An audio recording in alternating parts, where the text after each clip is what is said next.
I had an idea too, because I was like, there's going to be a countercultural thing if like this it continues to rise. And I was like, I want to start selling t-shirts that say like protect the stalls and sell it to conservatives. Like do like guerrilla marketing, sell it to conservatives. So they think that they're like, you know, buying like keep trans women out of our bathrooms. Right. Oh, protect us. And then it's actually yes. And then it's just giving us all the that money. Yeah, exactly. right? Period. That's really smart.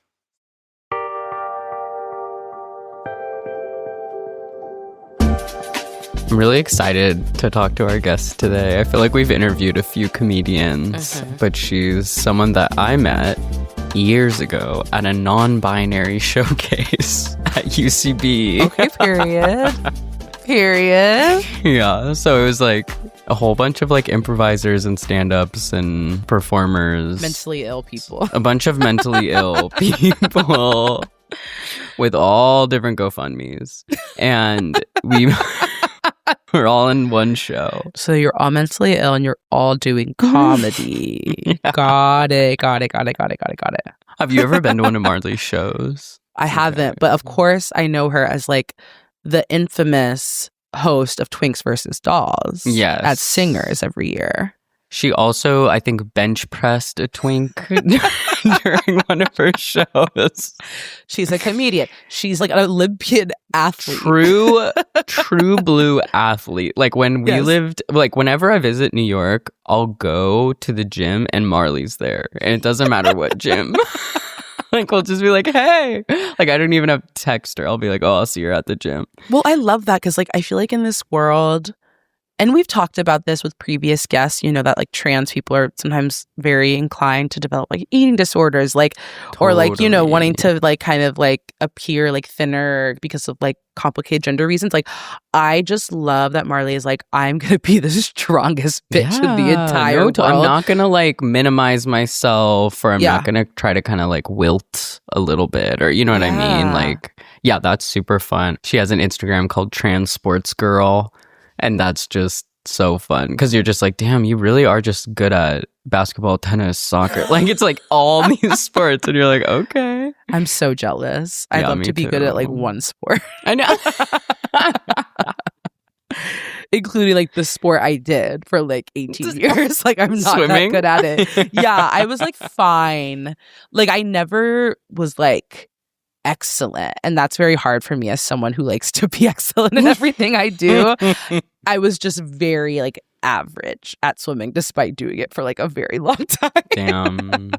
I wish I could swim. I really like I learned how to do the whole like turn at the end of a lane kind of the thing. flip You turn? know? Yeah. But I like Stunning. forgot it. But I know people who like swim every summer and go. Like there are a could lot of teach pools you. around LA. I Could love teach you. I was a that. swim instructor. I would teach like, but I would teach like 3-year-olds, and that's That's perfect. No, that's where I'm at. That's where I'm at. Like starfish on your back. Okay, blow bubbles in the water as you kick. Blow, blow, blow. Oh my god. So Wait. I got you, babe. I see a future for you. But that I was excellent at. And again, that's really important to me. Listen, Marley would understand. And she really would. The There's like excellence of an athlete. There's a competitiveness with the two of you.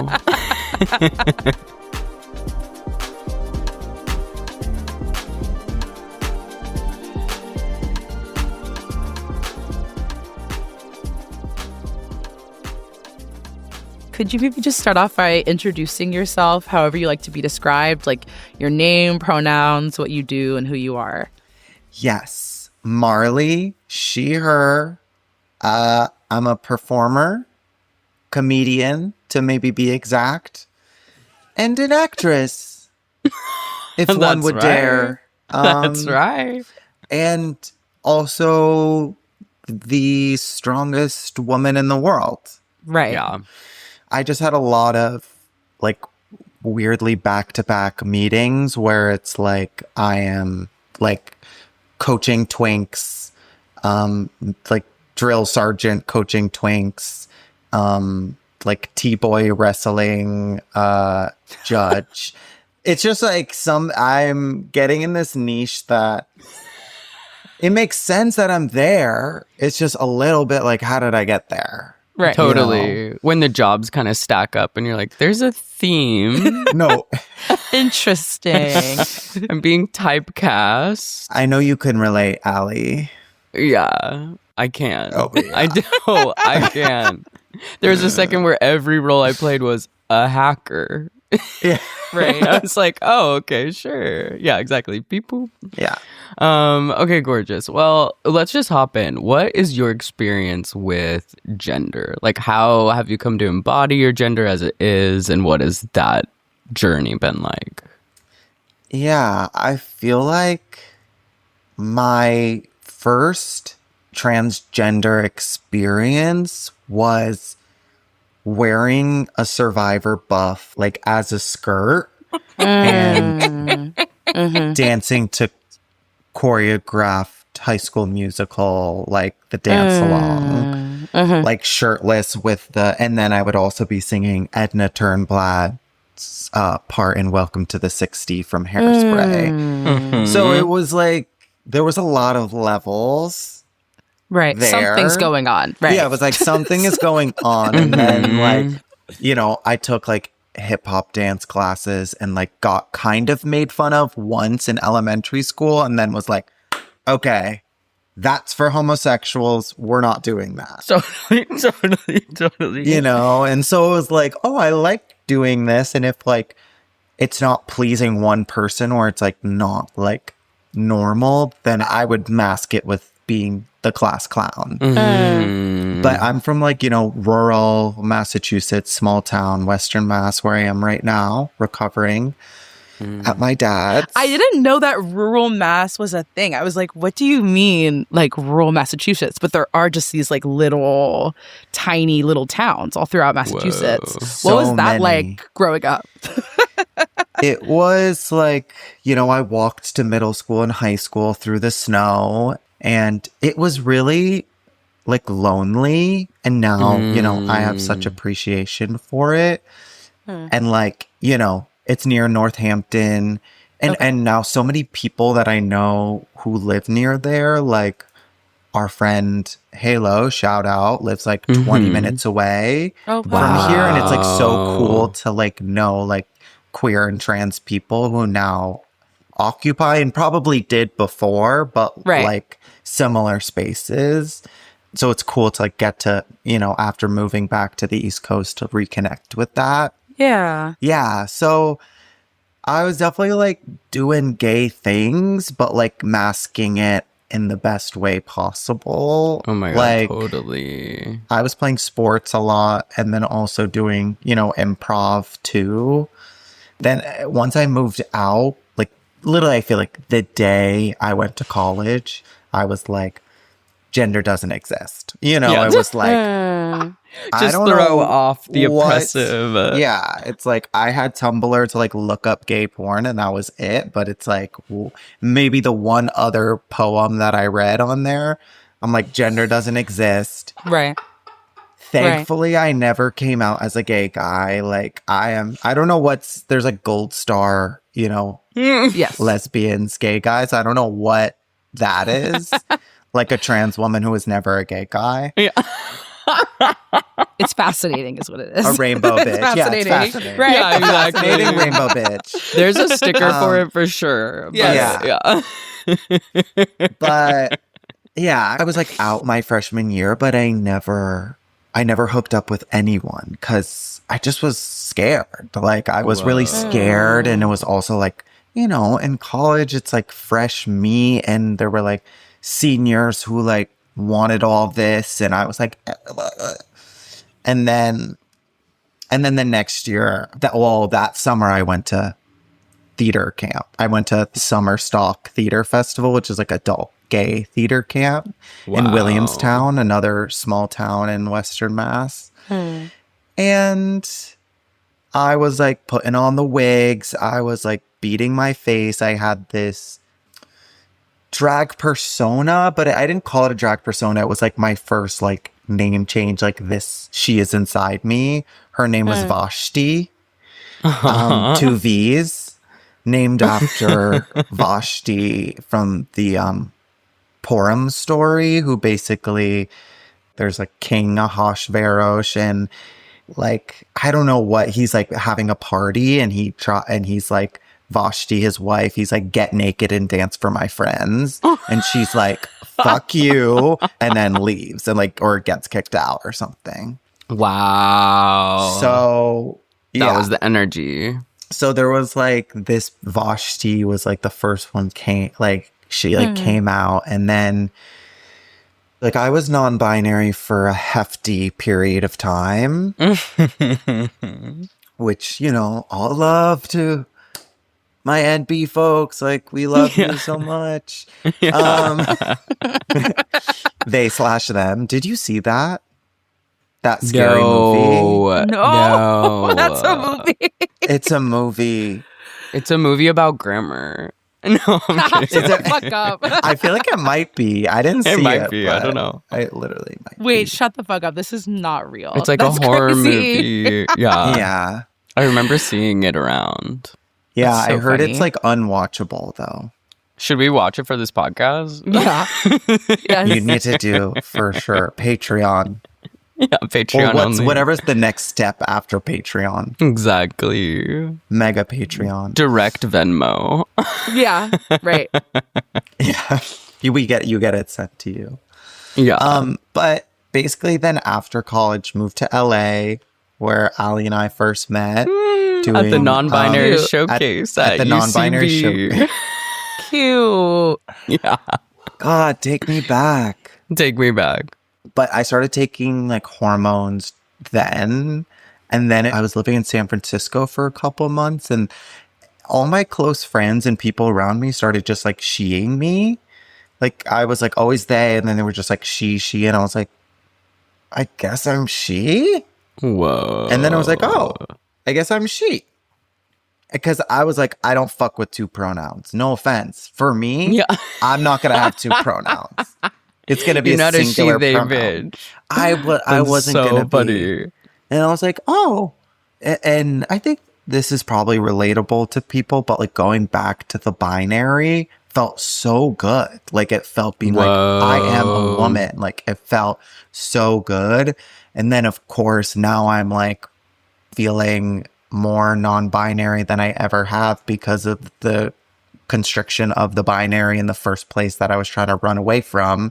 Is like, well, actually, you know, like I think there's always something non-binary about transness, no matter like how stealth or cis passing you want to or try to be.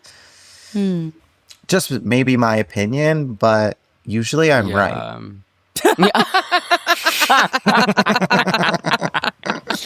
That's so interesting. It's pretty interesting to be coming out at this time because non-binary in queer spaces is like kind of like a majority position or something. You know what I mean? Like it makes sense that felt really comfortable for you for a while, but then there was a moment when you were like, this isn't quite the fit. Like it's just ever evolving. And for you, that was like binary transness or like just like womanhood in this way that felt good to you.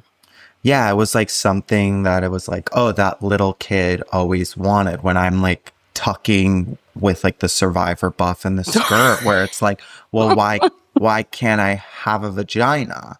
And then it's like, oh no, Totally. you are the vagina girl. Like you embody, you know?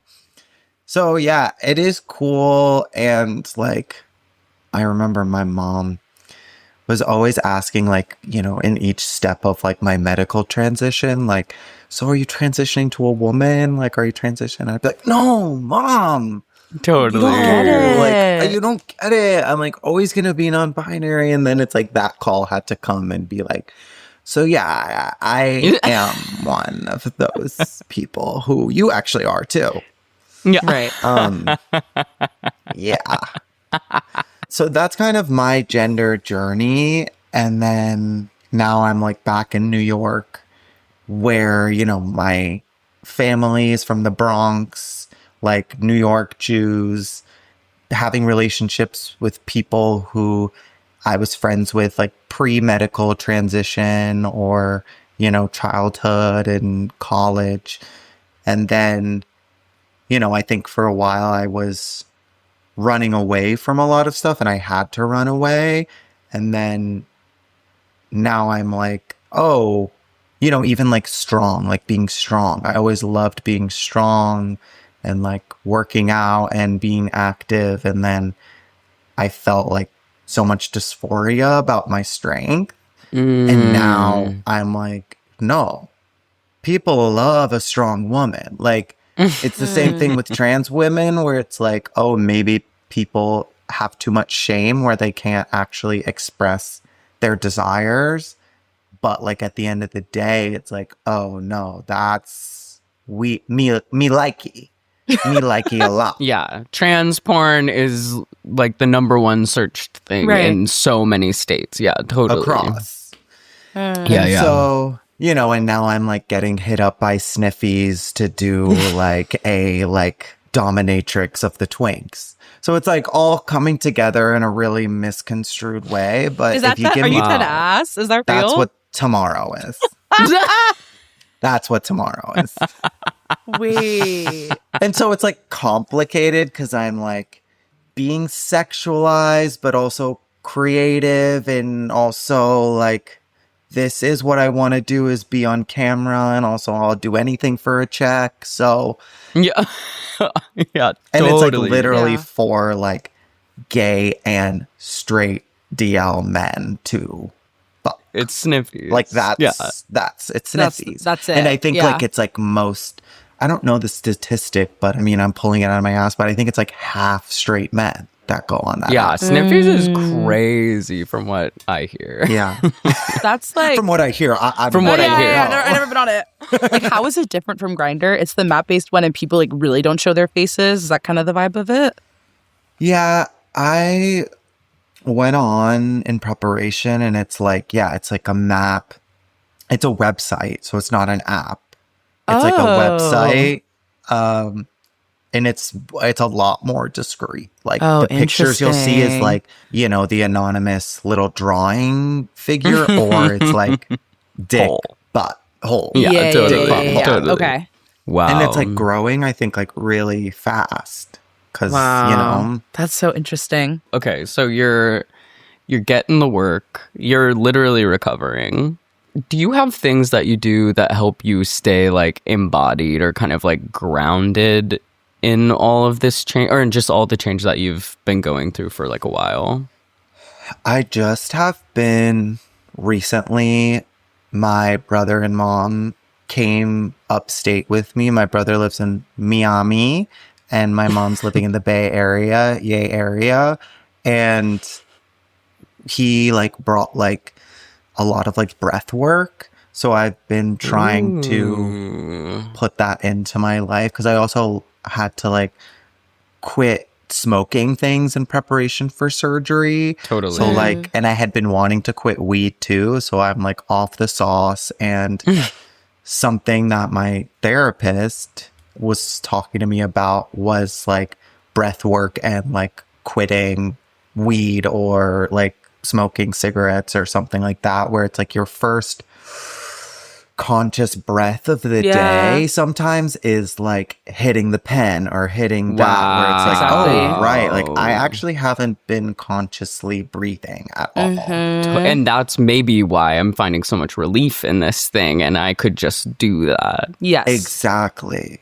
It's been hard recovering because it's like mainly I'm like just trying to disassociate and like trying to be present, and then also like I can't wait till tomorrow. Like, like tomorrow is I'm gonna feel a little bit better, and also like it has been really cool to be like, I mean, even seeing myself on camera right now is pretty insane. Like I actually can't describe this feeling right now. It's no like, way. I don't know if there's like maybe a little beauty filters on this too, but No. It's making I don't think it so. Hashtag no filter, babe. Hashtag no filter? Then damn.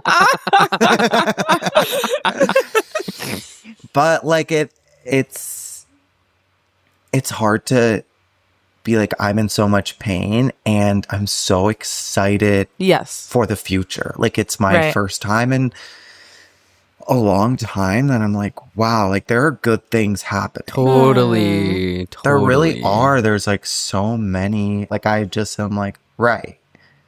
This is since moving to LA. I mean, I first talked to a doctor in Beverly Hills about FFS, and then talked to a doctor in Boston because that's my insurance was Massachusetts. And then I just like had so much insurance troubles. Like I was paying out of pocket at the, Altadena Planned Parenthood. I don't know. They didn't know much there, to be honest. Like all love to Planned Parenthood and to Altadena, but like I felt like a guinea pig. Wow. And that was like their last, I think in Los Angeles County, that was like the last Planned Parenthood that had gender support. Like healthcare. Was that like with hormones and stuff, or like what was the guinea pig feeling? Yeah, like hormones. Like I feel like I was like paying a different amount each time. Like I would see a different doctor every time. And they're like playing catch up in real time. Like, okay, so last few times you... Right. Yeah, and it's like one said something and I was like, well, one of my friends said something different. And then they call me later. They were like, so we actually got that wrong. Like that's, Brutal. Like, brutal. When I first started, I didn't have trans community that much. And I think that was a big part of why I moved to New York. Because I'm like, there's almost like too much community here. It's in a nice way where I'm like, we don't have to get along. Like, I don't need to get along with everybody. We don't all need to be friends, actually, because there's so many of us. No, it's like, like, I actually hate some of you. Yeah. It's like, that's I actually despise some of you. Blocked. And like, we deserve that. We deserve plenty. Totally. We deserve like all these having things. Options. Yeah. And maybe, I mean, I know it's ubiquitous in LA too, but I think probably because of the urban sprawl, it's harder to connect to people in that way. So I felt really alone going through it there. Totally. And then, in New York, I've never had, more doctors. Like I feel each part of my body is so taken care of, I feel. Wow. Because it's just like you got recs from friends, you know where to go. Like it just has like worked out. I'm on a Medicare, which is like Medicaid, and it's a very good insurance plan for trans healthcare in the state of New York. Whoa, cool. Then I go to Cal and Lord, which all the queer and trans people go basically, but it's like I have a psychiatrist, I have like, a therapist, like all covered. Like I have primary care, like all gay, trans. Like I have, somebody called me the other day for like a surgical or surgery doula. So someone just like check in on me. Oh my God. Fuck, that's amazing. I know, it's awesome. It's really cool. And I've just had like a lot of also other medical things I've been dealing with this year. And so to like have a team, especially if I have to like go in all the time and, just like talk to, where it's like, I know they're supportive and they are so knowledgeable, because I mean, my old therapist was like, they shouldn't have, well, speaking of sharing a therapist. We had the same therapist. Yeah. We had the trans whisperer, cis woman therapist. Oh. But now my last therapist in New York, I was like saying something about comedy and they were like, oh, I just saw like another trans woman comedian right before you. I'm like girl, I'm not who? the only one. I'm like, yeah, it's like, who? It's like, I'm sure we're friends. And it's like, it's like the other end of the spectrum where it's like the opposite of guinea pig. capybara. Yeah, totally. You know? Right. Right. And then my surgery was through Mount Sinai. So I got my friend Esther Fallick, another amazing comedian, saw this doctor, Bella Avanesian, out of Mount Sinai. And I just loved the work that she did. I love calling it the work. I'm like, yeah, totally. Your face. I love your yeah. face. Yeah, totally. And so then I, called her up. It took a year to be on the wait list. And then basically, that was January 2024. And then January 2025, I had the appointment. And then they said, everything's all good. I came with my letters. I met with the surgeon. I had certain things that I wanted. I knew I wanted brow bone shave, and maybe hairline. And then I was like, I'd do this. I'm interested in this. And she basically went feature by feature, and she was like, you're beautiful. And I was like, Aww. I was like, thank you. And she worked with me of I also had just auditioned for Survivor the first time. So I was so we've got I a might be on running theme. national. Yeah, no, Right. I was like, I'm going to be on national television, so it's scars have to be minimal. So she's like, okay, so maybe we don't do this. It's girl, oh my god. You were certain. You're Yeah, like, you were like, I'm going on. happening. Yeah. It's next week. Can you do Am this I gonna on be Fiji? healing in a week? Yeah. Can you come to Fiji with me? She also, I didn't realize, in January, I guess she was pregnant because when I saw her the other week, she's due in a couple weeks. It just happened And in then the blink of an eye. She's taking photos of me right before I go under anesthesia, turn to the left, turn to the right. She gets a call from her doctor. And her doctor tells her she's anemic. And she's like, I gotta take this. I'm like, you're fully pregnant. I'm like, Yeah, girl. that's her fourth kid. That's her Oh fourth my kid. God. And Whoa. she's stunning. And we have similar features too. So I was like, just make me look like you and we're good. And we're set. We're our set. That's crazy. Yeah. So Wow. I met with her Working January, and then to get a date, I had to test negative for nicotine. I randomly Oh, it's that important. for her. It's different for everyone because I know for top surgery, they're they just recommend it. Yeah, but they there's no recommend test. Yeah.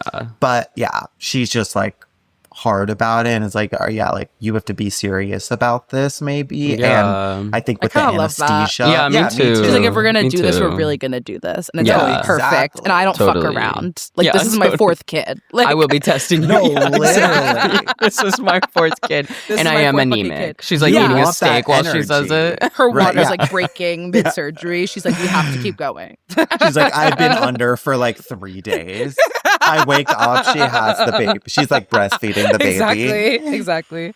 Oh my god. Yeah, but I had I never really smoked nicotine, but I got kind of on the spliff vibe. So it takes a month to really get out of your system, if you're taking it wow. out of blood. So then after a month, I tested negative, set the date. And they did tell me, now that I'm thinking about it, they were like, okay, so the earliest we have is May 5th, or the next one is at the end of the year. And I was like, she's having a baby. Oh my you god, know? right. Yeah. Such a Right. big gap. Yeah. Yeah, Yeah. there's a big gap. So May 5th is my late dog's birthday. So it's like, that's perfect. Her spirit is going to be inserted inside of me. Wow. Wait, it's literally Marley and me. I'm sorry. No, it literally- Marley and me. It's Marley, Marley and me. in me. It's Marley and me. in me. Yeah. Marley and me. And my dog's name was Nellie. Baby. Nelly and Marley and me Marley. and Nellie. Baby. So you get the appointment, and it's for May. So this is in January. And then what did you have to do to prepare? I saw that you had a GoFundMe. That's also part of community life. Right. not a GoFundMe because I was scared of that platform, but I just did like a broad fundraiser like for surgery recovery. That's great. There was like a lot of like financial stress at that point, and it's really scary to ask for help. It's like the most terrifying thing ever. And if you're listening to this, give me $1 million. Right, exactly. Exactly.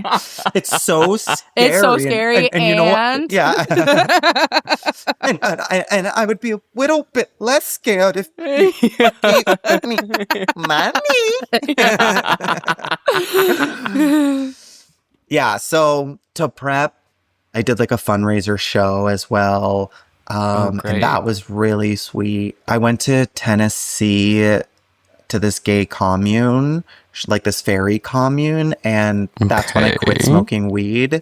So I was so anxious. Like right when I got the date, so like in February, I was like beside myself, like not sleeping through the night, like just really, really anxious in sometimes fun ways. Like I'm like cleaning the whole house, being like mother of the house. And I live in this like 3-story brownstone of all transgender people, and I was being mother. And now, you know, over a week out, I'm like, it makes sense why I was so anxious. Like it is an intense surgery, and surgery is in like intense process, and it's like really scary, and it's so beautiful that like so many of my friends have gone through it.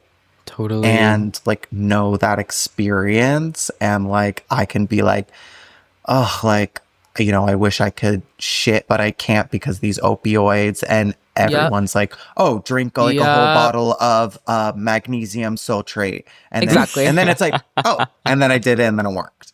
Exactly. You know, totally. So it's so cool to like people like really know that pain, and once you're through that pain, your body doesn't really remember it, but you can empathize with like that next person.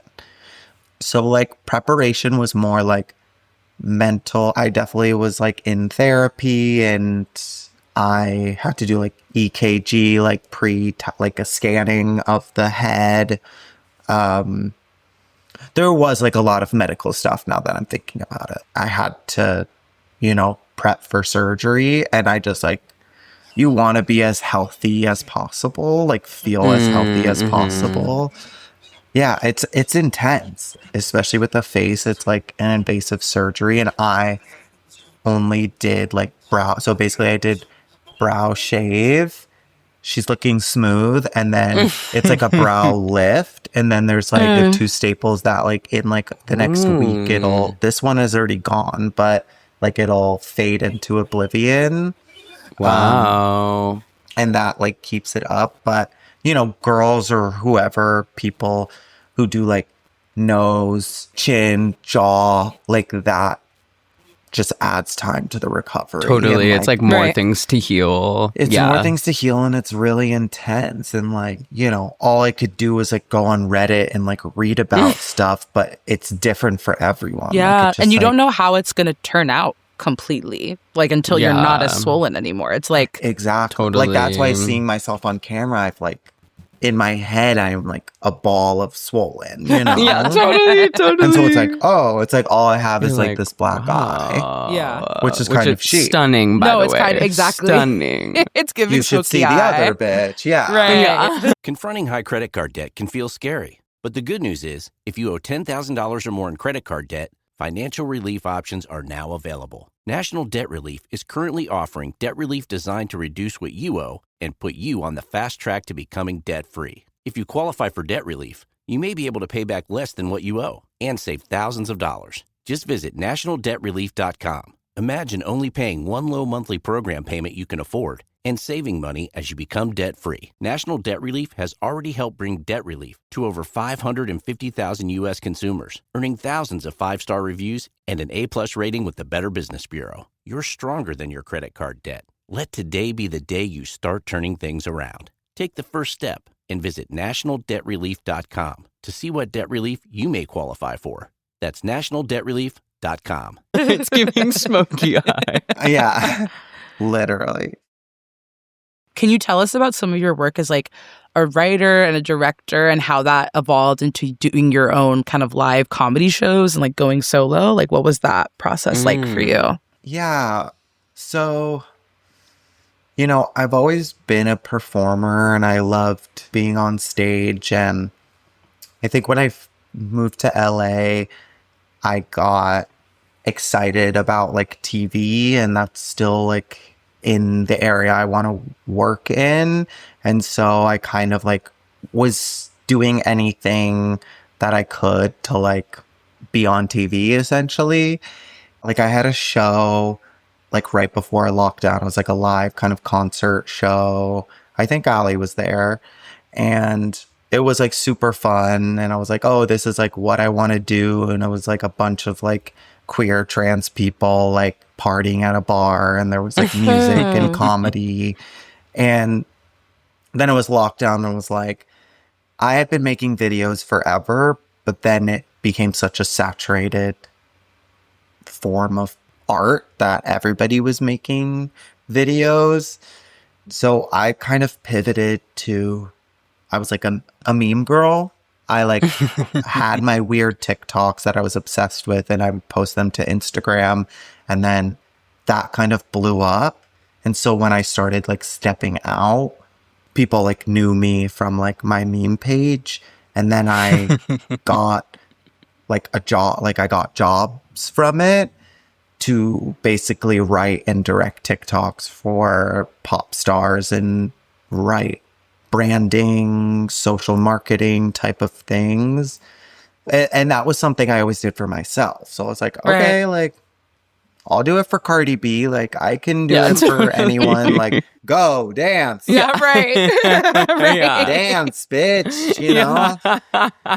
So, and then I was like, I miss live performance and I want community. So when I went to New York, I did UCB, like I did all like the improv that I could. And I'm an improv girly, like through and through.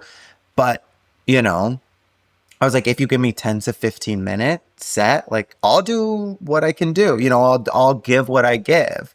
And so I just said to myself, like, I am going to just take the stand-up thing seriously and just try to get as booked as much as possible and like do my 8 to 15 minutes and go home.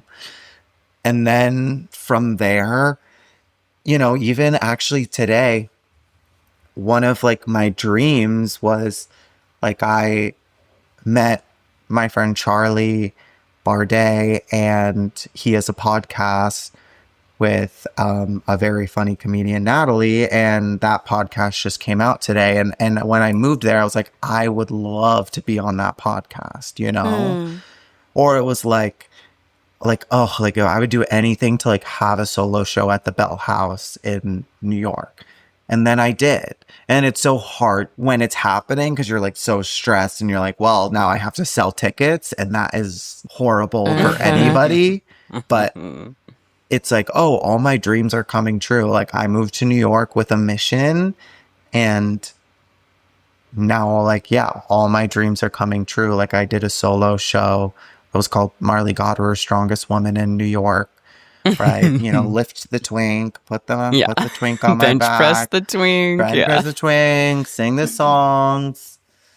So yeah, that has been amazing, and I definitely am now like, okay, how can we go back to like on camera work? Like, yeah, I'm curious about this. Like, I feel like you're someone who kind of straddles like the niche, maybe more indie, probably a lot cooler comedy scene, which it's like you've risen in, which is amazing. I feel like you also have aspirations for like mainstream TV. And so how do you like, does it feel good to just be like, wow, I nailed that one, and now are you kind of like gearing up to go into something else? Or like, what are your feelings around that? It's hard because I'm like, I know my talent and the things that I put out there are like major, and it's kind of like I guess they'll catch up, you know? I spent so much time, especially in LA, transitioning, being like, I'm the best. Like, why can't people see that? Like, how great I am. Like, and then also simultaneously trying to be palatable and marketable to like an industry that just simply doesn't care who you are, just like, you know, what numbers you could do for them. And the data isn't saying like trans woman lead. Right. Like, the data just data's isn't not saying showing that this. yet. It's Family Feud. Show me trans woman. Yeah. So it is, you know, we have to make our own things. Like, we have to make our own art. And I think that's true for a lot of people, especially in this like alt indie comedy scene. No, like, no matter where you are. But yeah, I'd love to be mainstream and marketable. Like, I think I'm marketable, and at the same time I do have this front where it's like, I'm not gonna change myself for anyone.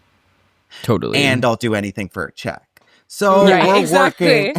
So she And I'll contains beat you up. multitudes. And I'll beat you yeah, exactly. Exactly. It's like all of these things. But I am like, put me in the room with the exec, and like, they're gonna love me. They're like, might try to like put their hands down my pants, but like, they're gonna love me.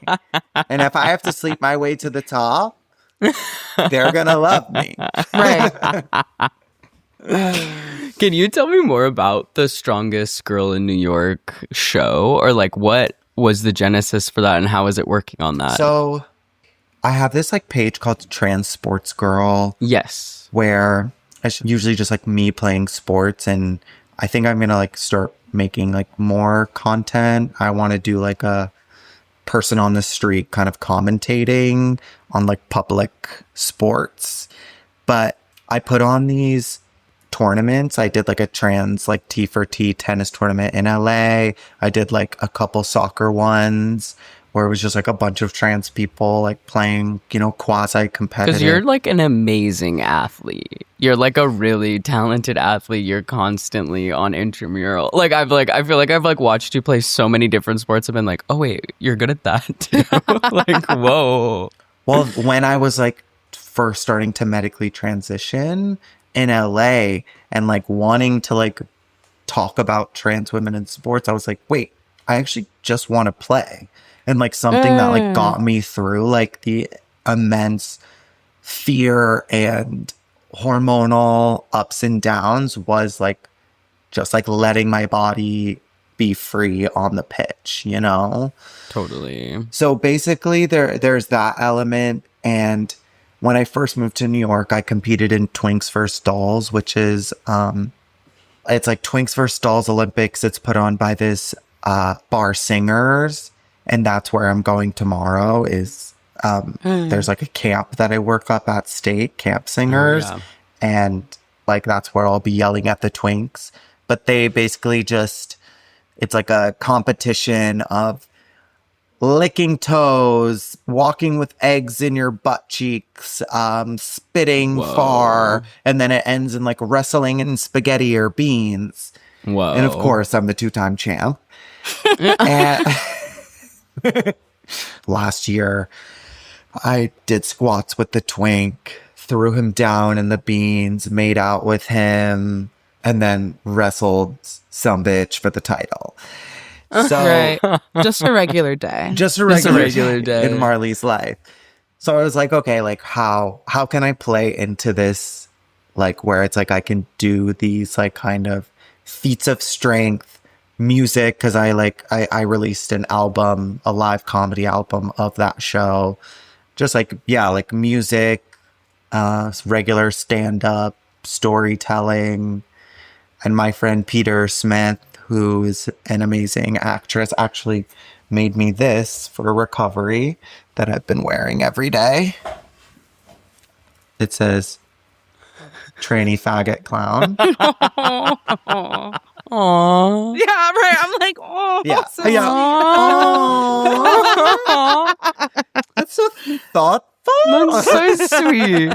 But it's this feeling of like, especially during Pride, I was like, oh, I'm getting booked so much. Like, this is amazing. And like, I would leave feeling this like deep like sadness and like exhaustion of feeling like this tranny faggot clown where I'm just like performing like vaudevillian style for like all you people for 20 fucking cents, or it's like a fundraiser. Like, and I sing about that feeling in this kind of auto-tune ballad and the first part of the show where it's like, up on stage, all for you, I'm your tranny faggot clown. Like, I'm covered in weird shit, I'm your tranny faggot clown. So it's this sense, and I'm gonna be in a music video soon where, of course, I got casted as the clown stripper. Wow. Covered in what? Yeah. You're going to have to see. You're going to have to see what I'm covered in. But it is this same thing of like this marketability, like pushing against like mainstream altness, where like, you know, in that music video that's going to come out, like it's probably going to be pretty big or have a lot of views, and it's pre-surgery too, so it was just like a lot of processing of, okay, I'm the trans woman who's dressed as a clown, like shaking my ass, like pre-surgery, and this is going to come out after surgery, and just like being like, this is a relic of time, and this is how I could feel in the inside and project it on the out. And at the same time, I'd love to just be like a girl named Emma who hates her, like pastrami sandwich. Totally. Just a basic ass slice of life, not like the clown backflipping. Like, Right. Yeah. Into Although the beans. that is inside of me. Like that Yeah, clown totally. is Yeah. there. Totally. And so it's, I think in my live and online persona is working with and against these ideas and playing like, I want the audience to be, you know, screaming, dancing, feeling super uncomfortable, questioning themselves, their own gender and their positionality, wherever that is, and then, you know, laughing and dancing again. Like, that's the hope, is that there's like a journey in that feeling. But I feel so lucky that my job and career is spreading joy. That's just what I do. And yet sometimes that joy feels like taken from me, like almost like, not to do a Harry Potter reference, but like Dementor, like Totally. like Totally. it's like, right, Totally. like, I gave you everything that I had, and now I'm nothing. Totally. Or it's like, how can I actually keep some for me? Yeah, totally. And like, how do you also like maintain these boundaries between like yourself and these different personas, where it's like you said, like there is a part of you that like loves sports and then like, you know, is like really proud of your strength. And then also maybe like strongest girl in the world is you and it isn't you. And maybe like, yeah, like maybe you like being a clown, but then maybe like tranny faggot clown is you and it isn't you. So it just seems like a delicate dance and like balance. And I could see how it would be important to like keep some of those parts for yourself and not for everybody else on display as well. I had this character that has like been different throughout. Like first it was like Chartreuse, the gender demon. And then it turned into kind of, her name was Devora. And then it's maybe like She-Golem now in a way. But it is, you know, like that voice in your head that is like calling you those names, or like being like, oh, like you're strong, like, oh, you're making fun of you because you're a strong girl. Right. Like, you know, or like you aren't like dainty or cis enough.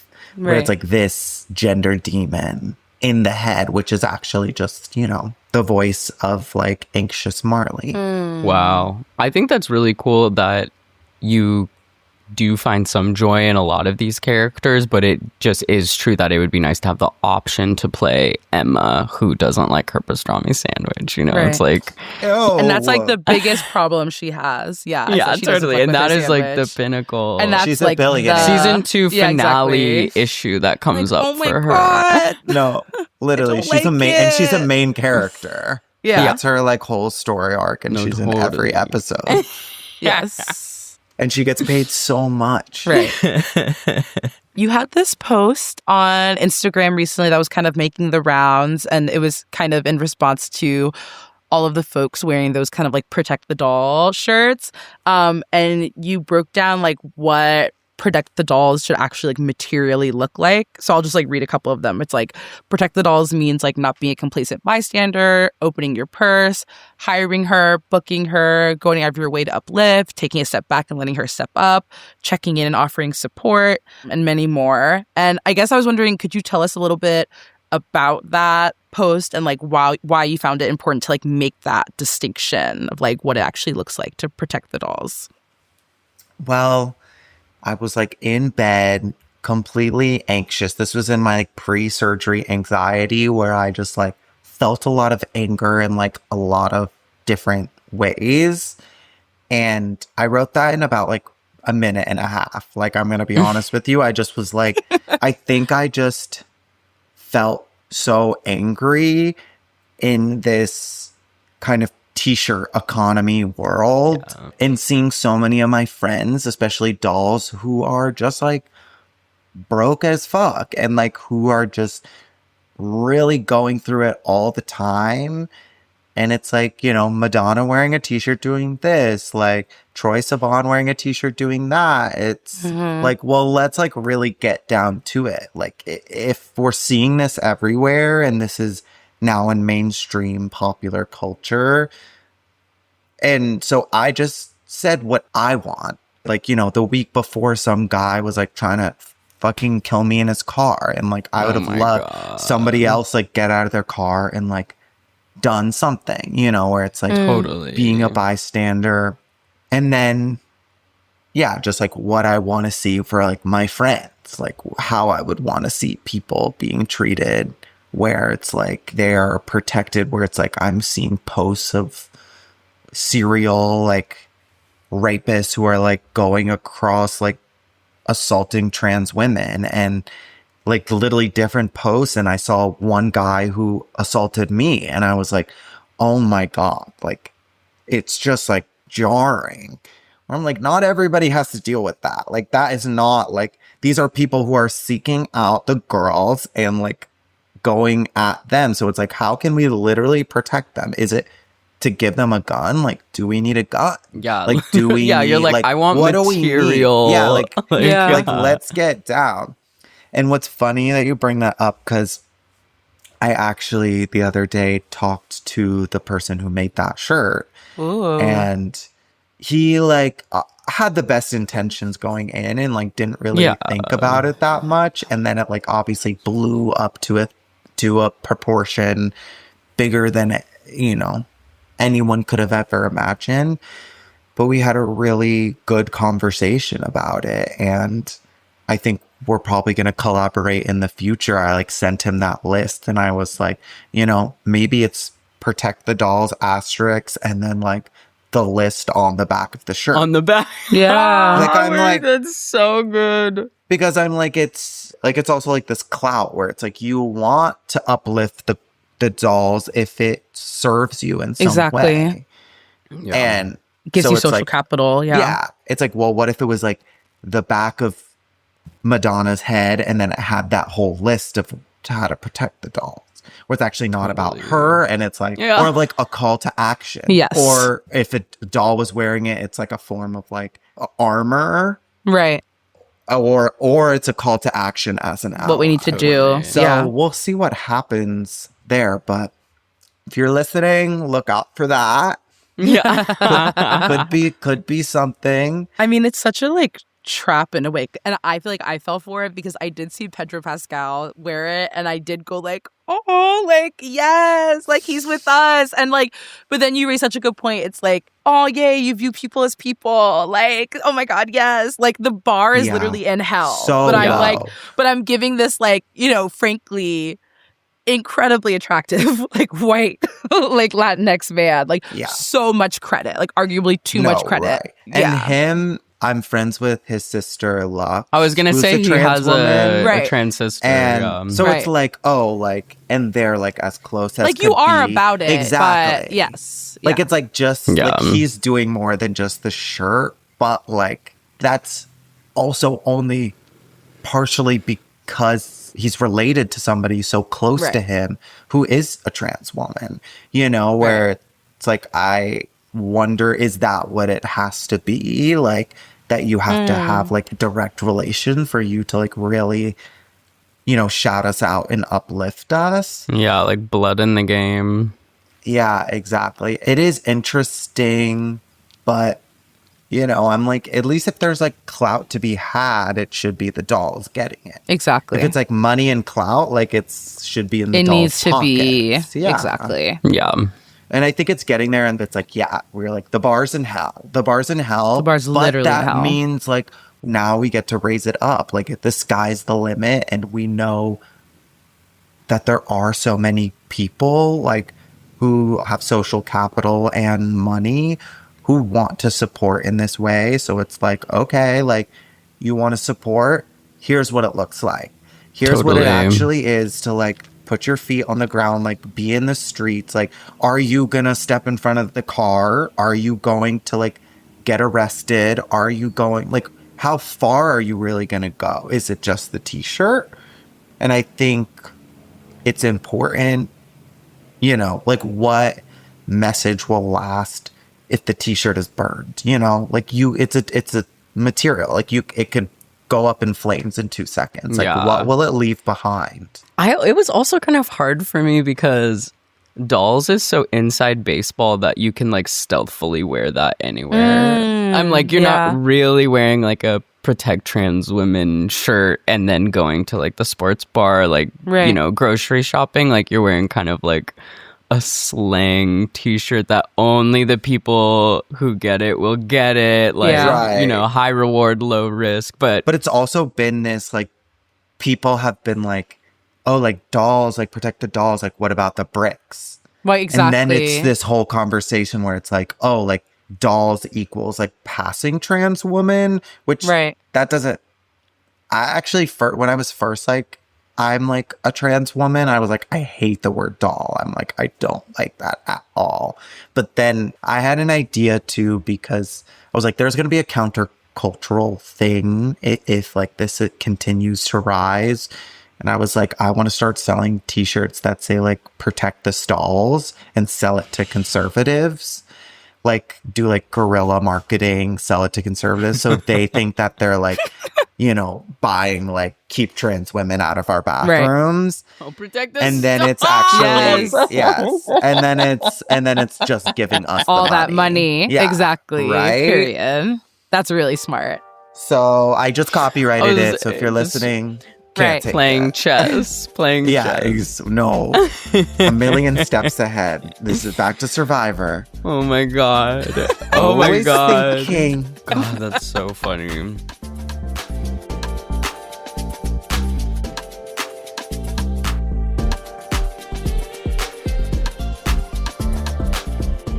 Huge thank you to Marley Gotterer. You can find her on Instagram at Marley is Marley and at Transportsgirl.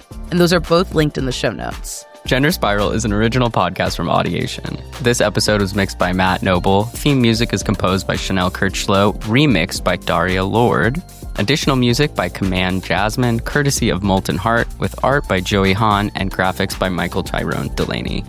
The show is executive produced by Ireland Meacham, myself, Babette Thomas, and my co-host Ali Beardsley, along with Sandy Smullins, with some additional story editing from Susie Armitage. If you want to help us out, you can rate or review us wherever you're listening to us right now, and follow us on Instagram at Gender Spiral to get notified about new episodes. And be sure to support us on Patreon at patreon.com/genderspiralpodcast. For $2 a month, you can get access to our Discord community. Higher tiers will get you exclusive bonus content, plus gifts from us like these cute little monthly postcards and free merch. You can also check us out at genderspiralpod.com, where you'll find transcripts for each episode and a link to leave us a voicemail. And you can shop our merch store. Cha-ching.